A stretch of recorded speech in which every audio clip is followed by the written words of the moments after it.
Every evening, in a quiet little house at the edge of a sleepy town, Grandpa Henry would sit on the old wooden bench beside the window. Next to him was a faded cushion that no one was ever allowed to move. That cushion belonged to Granny Rose. She had passed away 3 years ago, but Henry still lived as if she had only stepped out for a moment. Every morning he made tea for 2. He would place 1 cup in front of him, and one carefully on the opposite side of the table. "It's too hot for you," he would whisper softly, as if she might answer back with her gentle laughter. Their love had begun 60 years ago under a rain-soaked bus stop. Henry had offered her his umbrella, and she had offered him a smile that stayed with him for a lifetime. They had nothing back then. No money, no comfort, but they had each other, and that was enough. They built a life together slowly. Small home, small dreams, but a heart full of shared moments.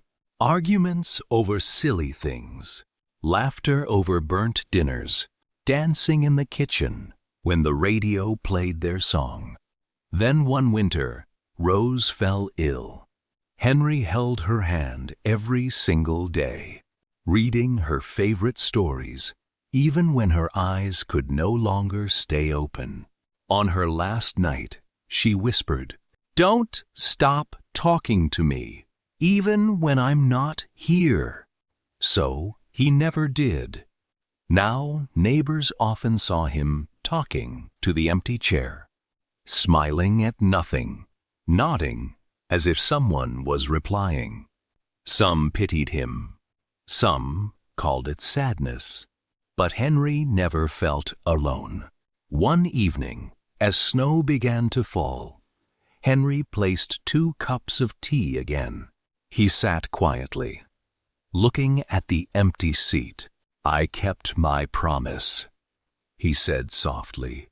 The room felt warmer than usual, and for a moment, just a fleeting, beautiful moment, he swore he heard her laughter again.